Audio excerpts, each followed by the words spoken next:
company.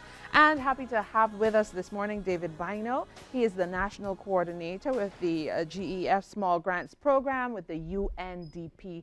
And today we want to focus on the democratization of the energy sector in Barbados. And this is just to remind you that civil society matters. These matters are very important. So good morning to you, David.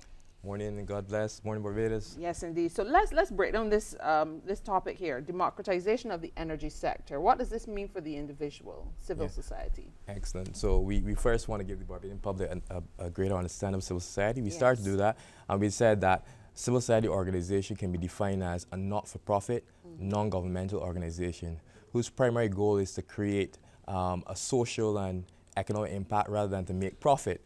And when we translate that to the democratization of the renewable energy sector, we realize that that sector has the opportunity for great social impact and great environmental impact. And we're seeing that why shouldn't every Barbadian have access to clean energy and renewable energy? So on the bottom line, lower your light bill. Yes. Yeah. Everybody wants that, to be able to feel it where it counts. That's it. And at the same time, you're having a double dividend because you're actually contributing to climate change mitigation. Yeah. So it's a win-win for everyone. And if we take it within the global context and we look at our contribution to the Sustainable Development Goals, we can see that if every individual in Barbados has access to this renewable energy, is enfranchised, then they're actually contributing to sustainable and clean energy for all. But at the same time, we're taking climate action as a country. Yes. Okay, so how are you engaging? I know, for example, the Barbados Renewable Energy Organization, their association, they're one of those organizations that's definitely trying to mobilize as well. So you're looking for partnerships like that. Yeah, those partnerships are key, and we have been partnering significantly because let's face it, this is a serious economic and social matter for Barbados.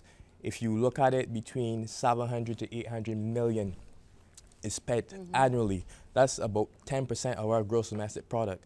You know, as it relates to that, if we can capture that and enfranchise the average person to own part of that sector, then it means that there's social benefit as well. But particularly as it relates to partnerships now, we have been partnering with Barbados Renewable Energy Association. Significant amount of the policy dialogue between government and the civil society sector and private sector has been facilitated by BREA, and we would have facilitated some of that discussion by providing grant financing. We've also allowed Barbadians to see how renewable energy can work at the farm level. We have several demonstration farms that highlight renewable energy and how it can be used to reduce the cost of production, how it can be used not only to reduce cost of production, but also to create revenue at the same time. So there's so many benefits. In addition to that, we have the Substance Abuse Foundation, which in our next segment, we'll bring them in. Yeah. They now have an excellent model which we want to share with civil society in Barbados and globally, where you're using renewable energy as a sustainable financing mechanism.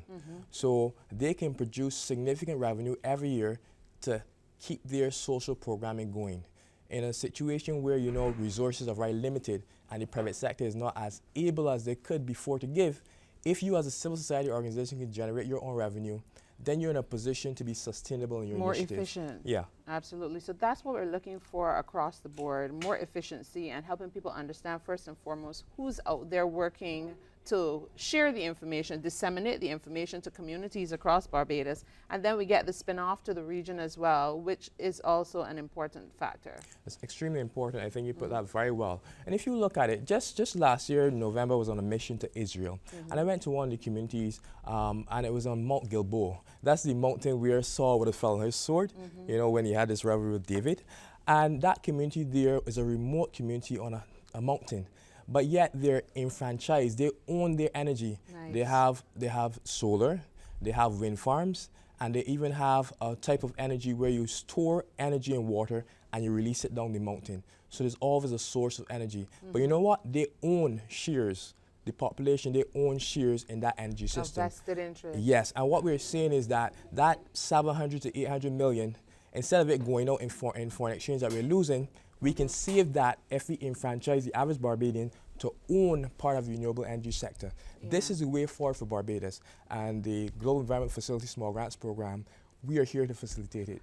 in partnership with the private sector, civil society, and government. Do you feel like you have seen the inroads? Because we started these conversations started a good number of years ago, trying to engage individuals at community levels in their various spheres. Do you feel like you've made inroads? I think that's an excellent point to introduce Aidan Rogers and let him make a contribution to this course, because he has done some excellent work in this area. Absolutely, and we kind of try to engage him constantly too. Good morning to you. Hi, good morning, Sandra. Good morning, David.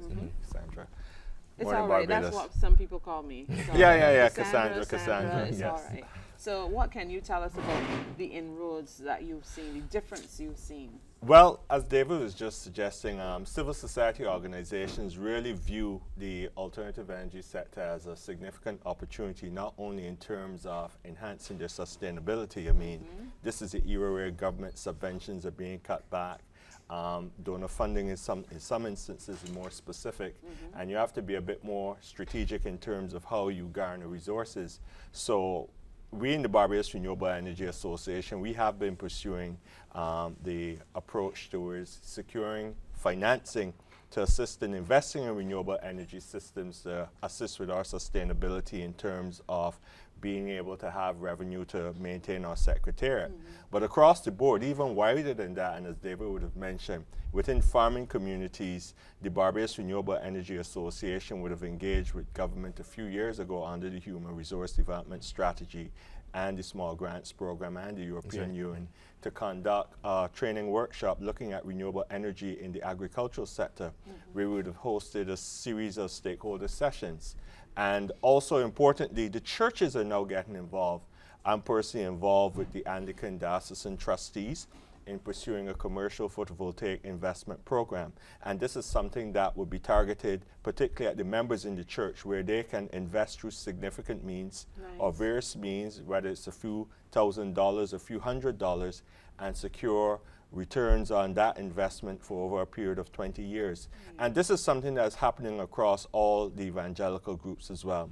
They're looking to utilize the roof space, the land space that they have. Is just sitting Correct. there. The program in the Anglican Diocese, we're not even using the roof space. We're looking at utilizing the car park spaces.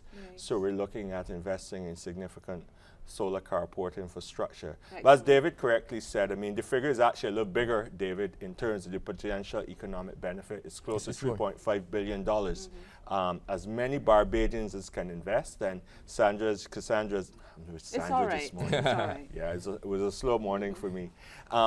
If you look at the fact that if we can have more Barbadians investing in this sector, the returns will stay here. Okay, we got to leave that there, David. Quick final word, because we've got to get to the news. Well, we'll continue this discourse because we need to point out that civil society matters, and we're going to take you down to brass tacks, you know, at the very baseline. I can't tell you I love that phrase, but I get where you're going with that. But so again, thanks so much to our guests. We have David Bynoe, National Coordinator, the GEF Small Grants Program with